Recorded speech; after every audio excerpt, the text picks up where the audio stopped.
Alright. Shit blows up, people die. Let's continue our chit chat with Iger and let's bug out.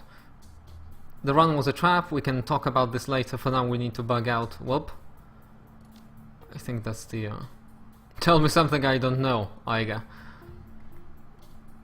Pile in, people, and Silesian. When we get back to the Kreuz Bazaar, we're gonna have a little talk.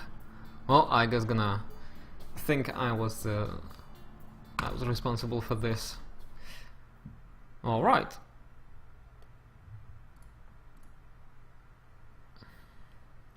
The Kreuz Bazaar. Home to nearly 500,000 people and, until very recently, Monika Schaefer. Once a melting pot of cultural diversity, of course, is now a chaotic mess of wealth and poverty, crime and commerce, anarchy and control. It's also a home to your own little slice of Berlin, a neighborhood that locals call the Kreuz Bazaar, a safe port in the eye of a storm. Right back to the Kreuz Bazaar is quiet. No one's in a talking mood.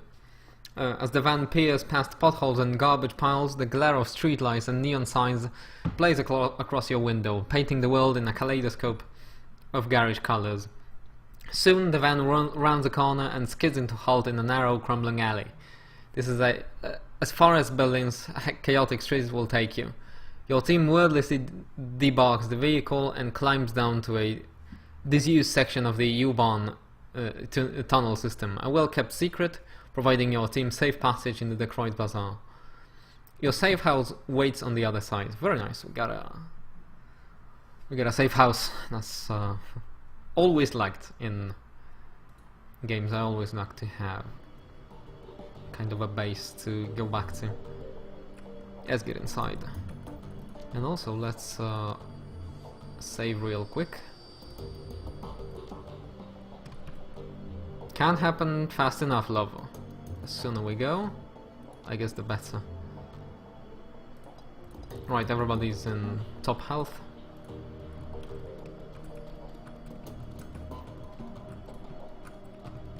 Without further ado, let's head back in. There's some nice music here.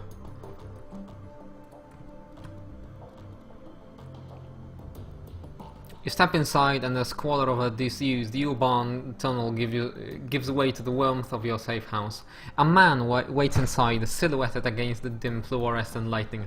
Everybody's always silhouetted against lightning in cyberpunk, aren't they? Something bad has happened, hasn't it? Says Paul Amsel. He steps forward, revealing a pale and expressionless face, light glinting off his steel-rimmed glasses. Paul Amsel. I'm surprised his glasses are not reflecting everything. I guess we're gonna keep cyberpunk down on this one. Your team's fixer and landlord. Part dealmaker, part information broker. One of the most well-connected men in Berlin. His eyes sweep across the team as he takes it all. The grim faces, the hard stares, Iger's fury, Monika's absence. I had a feeling. Did she... His face goes ashens. Ashens?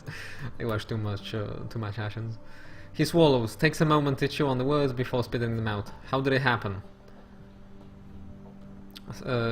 Let's be professional, let's use our decking. Something in the vault security system cooked her brain.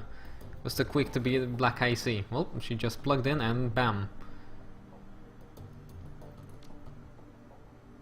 Monika died of a biofeedback-induced stroke.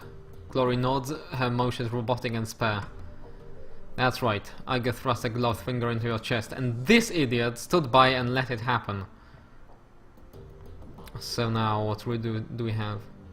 That's bullshit, Iger. You weren't even in the room. Poke me again, I dare. I don't like this one. Like, this wasn't her job to be in the room. Ignore it, let it happen. She jacked in, she screamed, and she seized. By the time we saw she was in trouble, it was already too late. Yeah, let's ignore it. Yeah, because you never bothered learning what to look for. Muscle contraction and micro tremors are good indicators of a decker in distress. I'm assuming you didn't have anyone keeping an eye out for those. Now if you had, my friend wouldn't be lying dead in a basement. Oh, shove off, Iger, says Dietrich. We're all on the lookout for physical security, Silesian included. Throwing him under the bus isn't going to help anything. And the bus is exactly where he belongs. Iger turns to face Dietrich. She towers over him, but he stands his ground. I respect you, Dietrich. You know that. But you don't have my training. None of you have. Monica was good. She was the best, right? She was also overconfident. She treated the job like it was a game. Do that long enough and you're gonna get burned. Iger turns her focus back to you. If you'd been paying attention, you'd have figured all of this out on your own by now. You would have known that Monica needed washing as much as that door. Enough, Iger, says Amsel. His voice is hoarse, but his expression is blank. Enough. Iger pushes ahead, heedless of the interruption. Her voice remains measured, but there is fire in her eyes. How many seconds pass between Monica's first convulsion and her plug being pulled? 4? 5? Do you know how much damage biofeedback can do to a Daka's brain in 5 seconds? Iger, I don't... Look, this won't... How dare you... Iger, I don't... You don't have to answer that. Of course you know.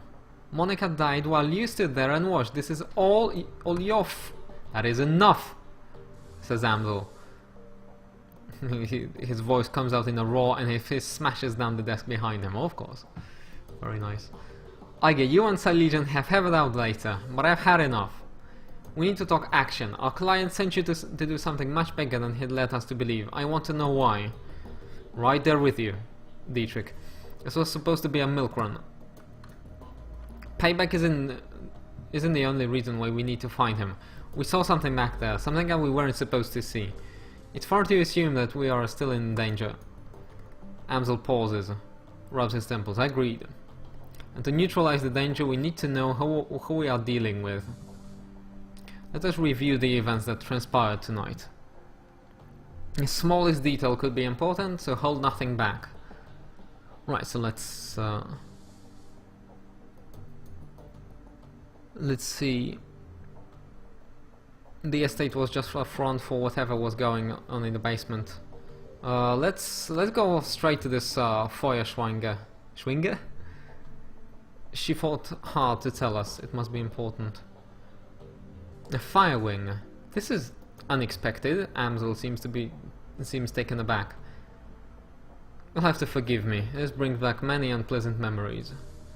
Glory raises an eyebrow. This is one of the few expressions Glory has of the fire wing. The most terrible of the great dragons. There are those who would disagree, but they will never experience the terror of living in her shadow. He glances at Glory. You are far too young to remember that, of course, but for Germans of my generation, the name Firewing is synonymous with chaos, destruction, and death. The dragons of today are subtle creatures, full of patience and guile. The Firewing was not. After her awakening, she went on a 4-month rampage that claimed tens of thousands of lives. Well, that's actually not that much, I guess. We're gonna go into counting lives and deaths. Amsel takes a deep breath, slowly releases it. There is a haunted look in his eyes. Those were dark days. Countless men, women and children were slaughtered, roasted alive in their homes by a creature of legend. No hope for salvation and no end in sight. It was a horror that you cannot begin to understand. What stopped her? Asked Glory. I can't imagine that a rampaging dragon would just go away on its own. Eventually, the Firewing was brought down by a man named Dr. Adrian Vauclair. Well, with the help of the Luftwaffe, of course. Alright. But it was experimental weapons designed by Dr. Vauclair that finally pierced her hide. She fell in a hail of bullets and rocket fire and crashed down in the radioactive wasteland of the SOX. Okay.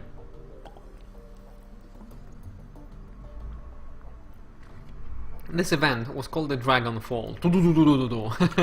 Title card. Well, I guess the budget wasn't enough to make one here, but safe at least from the dragon's wrath, Germany celebrated Vauclair as a hero. Around Siegfried, a modern-day dragon slayer, my own family practically worshipped the man. The Dragonfall was as important an event as you make it out to be. I'm surprised that I've never heard of it. Those early years of the awakening were traumatic, Iger. Not just on a national level, but on a global scale. New species of awakened animals were being discovered daily. Within 2 years of the Dragonfall,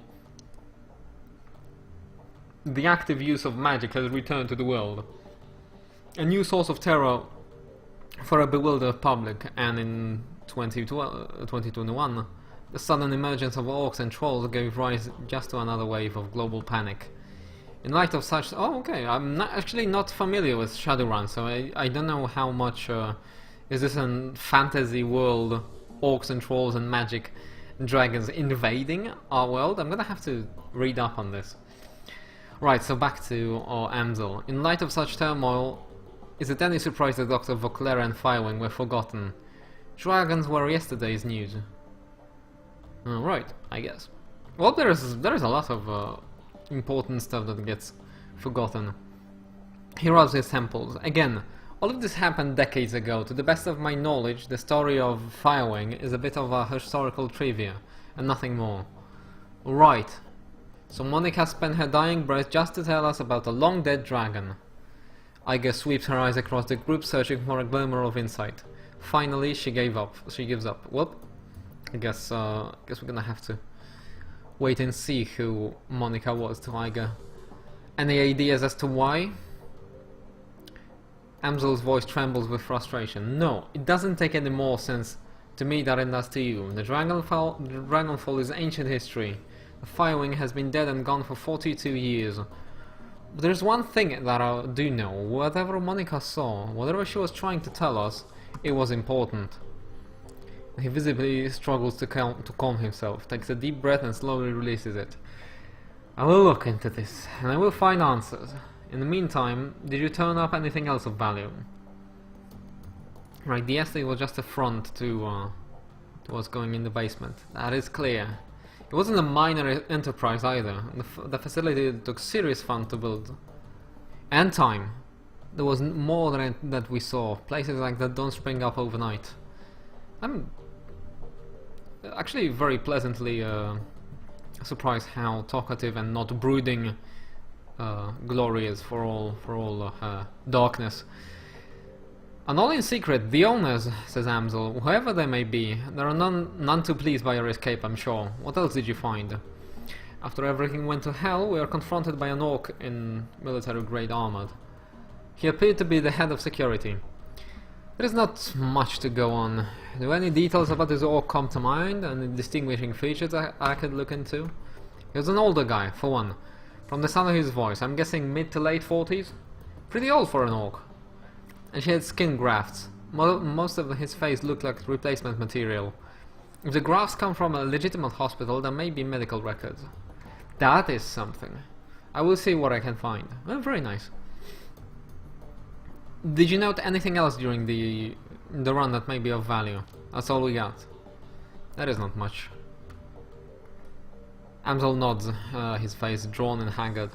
It is thin, I agree. A basement, a middle-aged orc with skin graft, and a long-forgotten world event.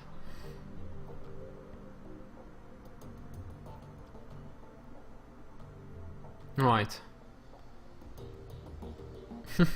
So this is a little bit of 3 ways to say the same thing. Wait, we're still missing something. Who paid for this run? Amsel looks pained. I do not know his exact identity. I did not set up the run. Monica did. I warned her. His face reddens. I told her not to take the job, but she assured me that it would be a cakewalk. Monica was approached recently by a man who calls himself Green Winters. He used to be a prominent activist in the F-state political scene. I never much liked the man, and I certainly never trusted him. But she would do anything for her cause, anything for the Flux state. Alright, so the some kind of a NCAP, anarchist capitalist movement, I guess. He sighs. Winters swore that the data he was after was crucial to ensuring the future stability of the Flux, and that was all it took. Right, it sounds like Green Winters is our best lead then. Yep, most definitely. It is clear that Green Winters has involved in something much larger than he led Monica to believe.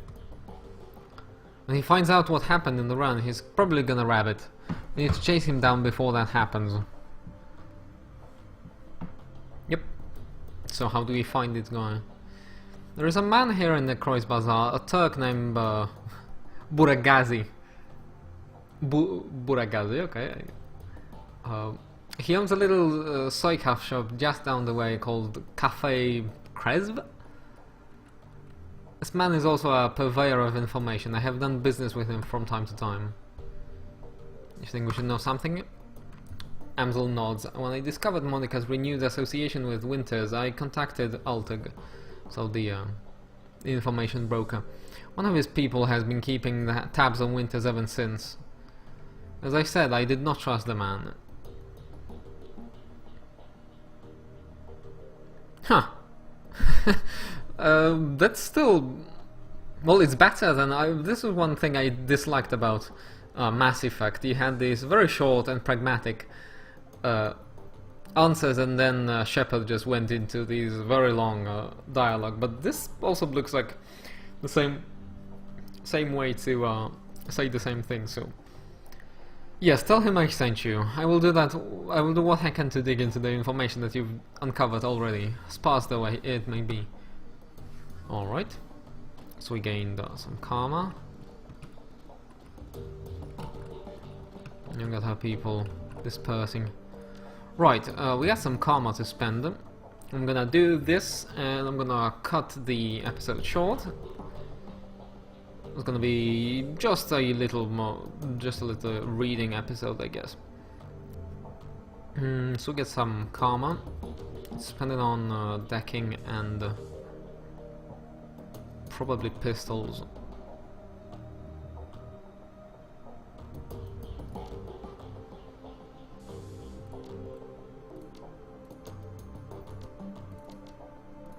Alright, that's gonna take us to decking 4.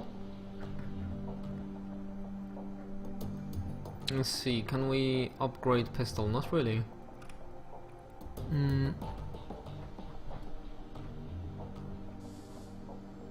I do want to try and get one drone control, so we can equip Class C drones. Let's confirm that, and we're good. Right, next I think I'm gonna upgrade our pistol because I'm quite useless. Right, let's get a quick save here, and let's cut this this episode and investigate the situation later.